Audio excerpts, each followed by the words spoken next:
I cannot imagine having that experience in any other B school outside of DMSIIT Delhi. I think there's just like a mind-boggling sphere of things that just opens up, which is very, very hard to find in any other B school.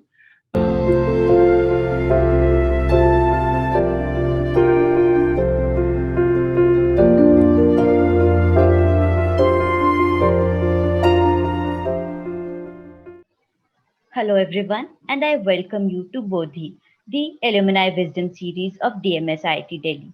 So today we have with us Mr. Abhinav Mishra from the batch of 2011 of DMSIT Delhi. Sir has over 12 years of experience in managing diverse responsibilities, including merger and acquisition, corporate audit, consulting, and software product management, and he has excelled in every field. Currently, he is at an executive position and is responsible for digital products and portfolio management at Raytheon Technologies, New York. A very good morning to you, sir, and we welcome you again to DMSIT Delhi. You are a recent graduate of DMSIT Delhi. So we would love to hear some of your experiences at DMSIT Delhi at your time. Whoa, how much time do we have? And this is what I should. So there was a pre-DMS time and there was a post-DMS time in my life. And I think if you just look at the career path, you look at things. I was able to do post-DMS. That should tell you everything that DMS has done to personally my life. I think I took a lot of leadership lessons from the faculty, from the students, from the senior classes, from the broader IIT community.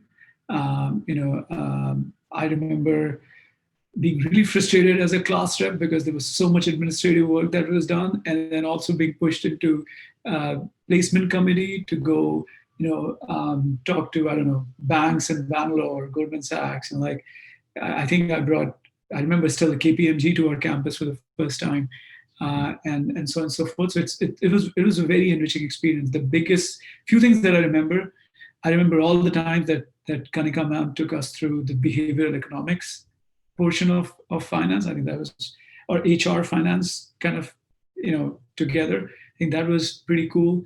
I remember PK Jan sir taking us through the financial statement. I wish I did more in that subject because it did come back and became important in my future life, in my audit life.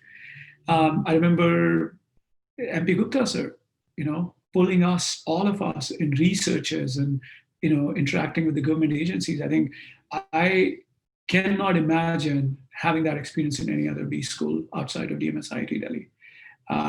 Whether it's policy paper, whether it's World Bank, Stan Krishnowski sir, Jajit sir, connecting me in a startup, trusting me with that responsibility. Didn't go as planned, but the fact that I could get that experience in startups. So there's a lot of good that I can remember from my time in DMS. The students, we opened a startup with DMS students.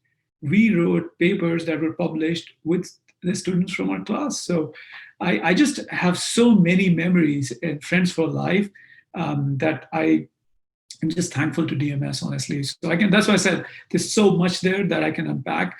The startups, the leadership lessons, the faculty, how they coached us and mentored us. One thing I want to bring up, when Sushil sir taught us about systems thinking, I probably did not appreciate it when I was going through it. 5 years after I learned it, I'm now talking about systems thinking almost every other week to my teams. And so the fact that I could connect to all the things that I learned there, even now after 10 years, I think should tell you that how much I give credit to TMS, and my time was fabulous there. It's just an amazing experience. So, who was your favorite professor at DMSIT Delhi? I think that's a catch question. Honestly, it's hard to pick one. I think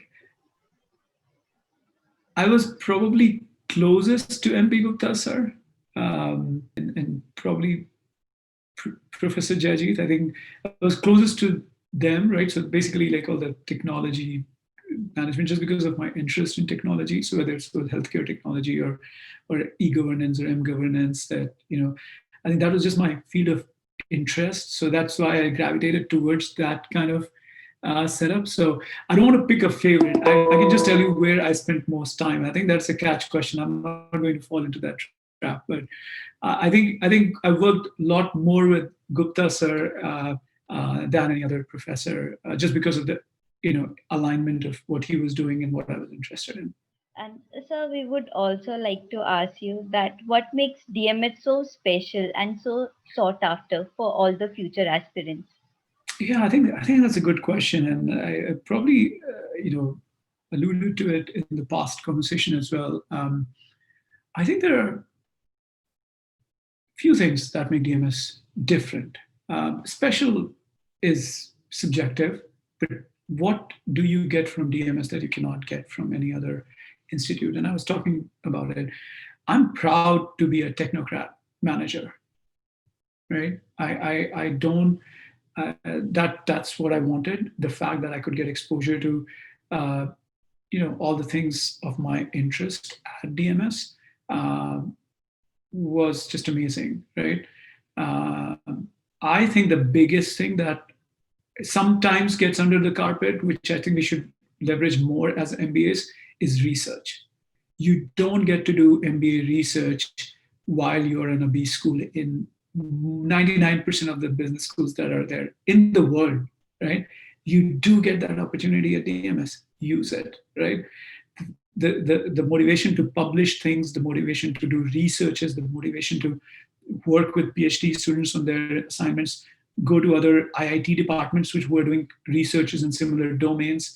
I think that's just like a mind-boggling sphere of things that just opens up, which is very, very hard to find in any other B school, or most of the B schools. So I don't know if it makes it special, but definitely is a different experience, which a lot of time we don't realize till we are farther down in our B school journey. So that's definitely one thing. And the other thing is,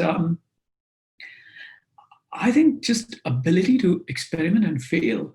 I think most of the faculty that from my time I remember, and I'm sure most of them are still there. PK Jansar, SK Jansar, Gupta sir, Kanika ma'am, Sushil sir, Stan, Jajid, everyone else. So I feel like there's a lot of leeway to go do things that you want to do. It's okay to fail. The way you pick your projects, the way you pick your assignments, the way you pick your, your areas of experiences. You may like marketing, and you sit down with Chaudhary sir, and maybe he's the one who tells you that you may not like it, right? And that's something that doesn't happen usually. Like there's no that much, that level of investment is very hard to find in students. And so I think DMS being a close-knit community, I think that gives you that opportunity. So again, that's just so if you were to break it up into two sets, management research and the investments in individual students by faculty, I think is hard to get in other B schools. So as a leader, what is your advice to the future leaders of DMSIIT Delhi as well as of the country? I feel like I don't think I'm in a position to give advice to people to do certain things. I can tell you that what worked for me is being open and flexible, but having the grit to pull through things. And so I would say openness to experiences and having the grit to continue to persevere in the areas of your interest are two things I would call out. I think there were a lot of moments. I mean, I did a lot of different things. I feel that probably most of them did decent on a couple of instances.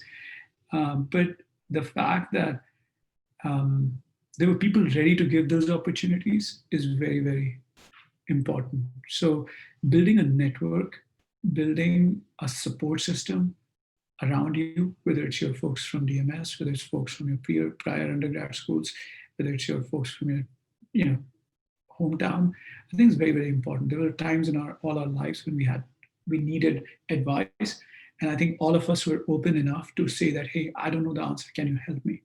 Having that network is very, very important. All of you are together. Someone will become a leader in marketing, someone will become a leader in finance, someone will become a leader in tech. You guys need to create those networks right now, because 10 years down the line, you will be leaning, I can assure you in writing, you'll be leaning on each other to be successful in your life. So build those networks, be open to experiences. Things are not laid out a platter for anyone. You have to fight for them. Have the grit to fight for what you want. And it's okay to fail, but don't fail without trying really hard. And that's all I've done. I don't think it's an advice for success. I think I'm probably giving advice on how to, how I failed and, so many times in my life. But I think it's important to understand that you really need to fight hard for what you want to do. No one will give it to you. And lean on your faculty, lean on your network, lean on your family for that support group, support system. So, sir, thank you so much for giving us the time and having giving us the opportunity to interact with you. We had a lovely time interacting with you.